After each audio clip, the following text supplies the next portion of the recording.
Any questions? Oh, here, I got it. The farmers markets is a great idea, but is it really accessible to the people that you were talking about? For example, I think also access to land so that they can produce their own food is important. As you know, in Oakland, we have 1,200 acres of public land that is being abandoned, that we put it into production with urban agriculture, and we obtain 1/4 of the yields that the Cubans get. The Cubans get 20 kilos per square meter per year organically in their urban farming systems in Cuba. If we obtain 5, and we produce 1,000 acres, that's 500 acres, 1 acre has 10,000 square meters, and you produce 5 kilos per square meter, you could produce 2,500,000 tons of food. If you divide it by 100 kilos, which is each one would eat of what you are recommending, eat a lot of vegetables, we could feed 250,000 people in Oakland right now without depending on markets or anything. And the technology is there. What is not there is the political will. It's wonderful. That's the farmers markets were not designed, and we fully understood that because they were present at a medical center, they were going to reach the staff, they're going to reach surrounding neighbors, and they were going to reach patients that used our healthcare systems. That's very clear. I think the main goal of the markets was to put front and center the fact for the patient that a fresh arugula salad or a fresh peach in the middle of summer is better than a Snickers bar. And it's just hopefully that the messages would go back to the communities and then through collective action end up with the kind of urban farming you're talking about. So it's a demonstration that there was never any belief that it was going to change the health of the community, but just hopefully change the perception.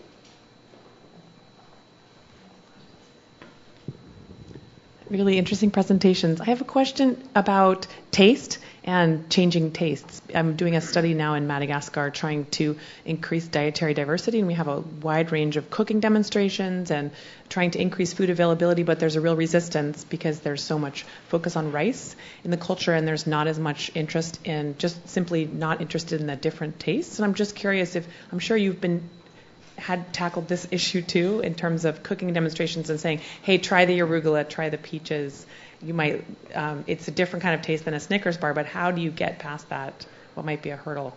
I have no science. The only thing I can tell you is that at the markets, when I see a little 2-year-old girl try a pomegranate, for the first time and then come up with a big smile and a big purple face, maybe you've introduced something new. I don't know the answer. I don't know how to change people's taste. One of the things we wrestle with in that vein, and this is an important health topic, for congestive heart failure, as I said, is related to salt. The average American does 3,500, 5,000 milligrams per day.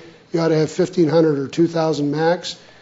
When you take someone who's been sick and then you try to change their diet to a diet that is lower in salt so that they don't get readmitted to the hospital, what you get back are a lot of bad looks and people that aren't very happy with how things taste.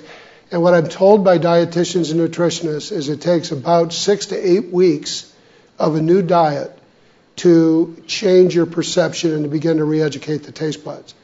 One trip to a farmer's market and a fresh peach isn't going to do that, but maybe a weekly experience if it happens to be in your neighborhood and it's a community market or it's a neighborhood garden.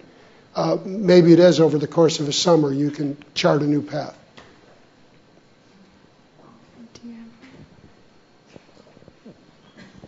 It seems, I think, politically that there's a lot of pressure to get away from small produced food into big food. I mean, I know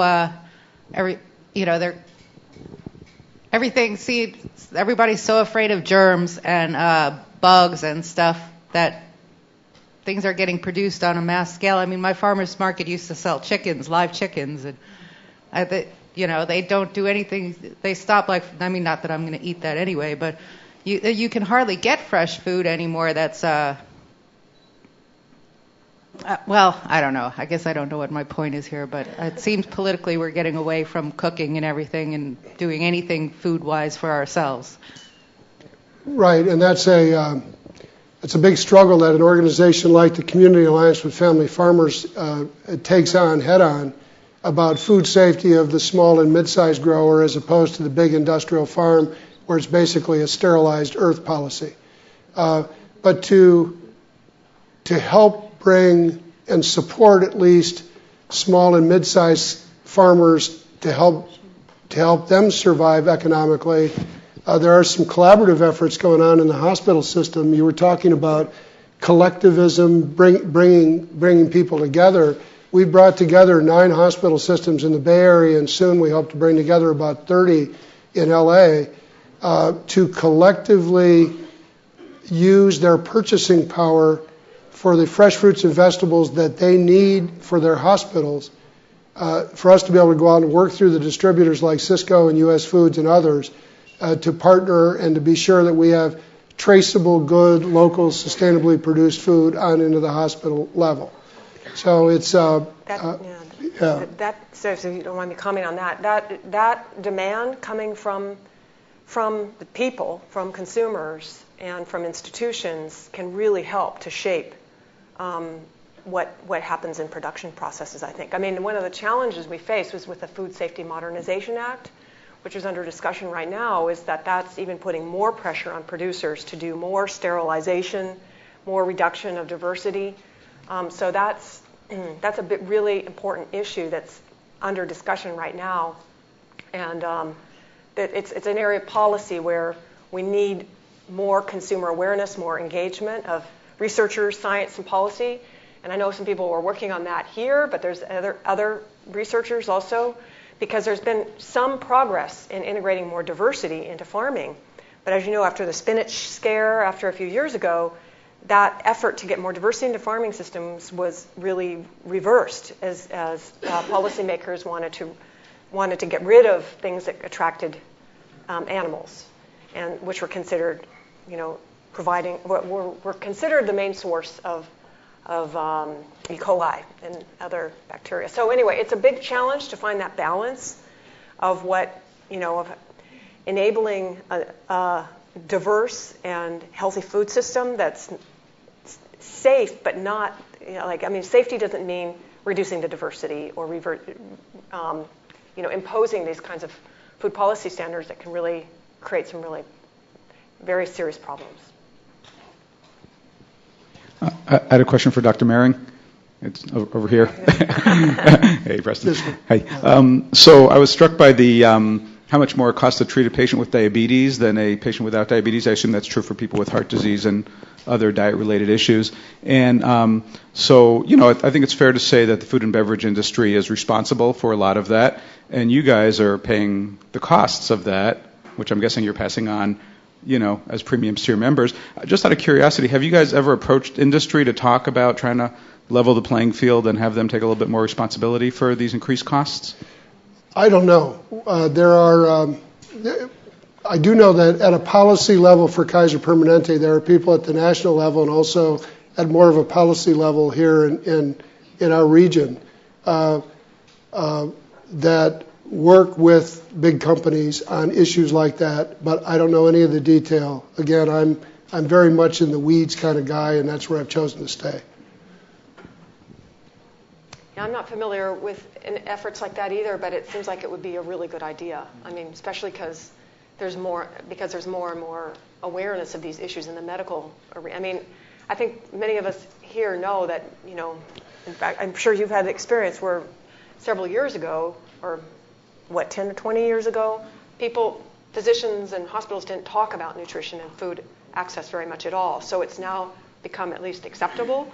And for physicians to become involved in issues on pesticides was unheard of when I was doing my dissertation on pesticide exposure of workers. Now they're involved, so it's really, things have changed. And I will say, Ron, Kaiser Permanente was one of the founding signees of the Partnership for Healthier America, and also working with Healthcare Without Harm on hospitals on healthier food and healthcare initiatives. Those initiatives are far-reaching and have a lot to do with reductions of high sugar soda, sugary drinks and so forth, and all the other things with the soda industry, but also have everything to do with bringing good food into healthcare, not just for the hospitalized patients, but also at the retail sector, cafeterias, gift shops, coffee carts. And so as we put those standards into the hospital, I'm also going to have to be bringing those standards out to the farmers markets at our hospitals. No longer, even though there's the Vital Vitals organic sticky bun. It's still about 9,000 calories. Yes, it's organic whole grain, but that's going to have to go. That's going to have to go as well, or at least be shrunken down considerably. So yeah, there's an awful lot going on at that level. I don't know about the direct work with the food corporations. We're changing what we purchase and trying to set an example. Perhaps that's the way we do it, rather than going and fighting with the CEOs. Hi, thank you both for your wonderful talks. This question is for Dr. Marion. Helping women have a healthy weight gain during pregnancy and get to that healthy weight before getting pregnant. Are there any policy changes or ideas you have to help better prepare OBGYNs to talk about these issues? Well, I just say get nutrition on the agenda for residents and for medical students. There are efforts, there are programs that are beginning to happen. There's research happening on that. In fact, and some of it's at a grassroots level. I'll say this. My son was a chef, went to culinary school in Manhattan, then decided to go back to med school. While he was at NYU, he created a Cook Healthy, Eat Fresh program for the medical students there, and he'd have 18, 20 students for a 6-week course, taking them through healthy fats, healthy grains, how to cook everything. They'd make collective meals together. I was frightened to death to watch some kid who's probably going to be a neurosurgeon trying to deal with a shallot. Okay, but I also know that there are programs like David Eisenberg's program out of the Samueli Institute. He was with Harvard on helping physicians learn to cook. I think the best policy effort could be to get frontline providers to learn how to cook their own food, learn how to cook fresh food, and have access to simple multi-ethnic recipe databases that they can give to their patients, that they actually have something to give to them when there's the conversation. It's like, and because doctors who smoke don't talk to patients about smoking, doctors who are way overweight don't counsel about obesity, doctors who don't know how to cook aren't going to talk about cooking. So let's get the medical profession in the kitchen, and then I think you'll see that trickle down in the one-on-ones that go on across the country. Thank you. All right, that's it for questions. So we're going to take a 3-minute stretch break, but thank you both so much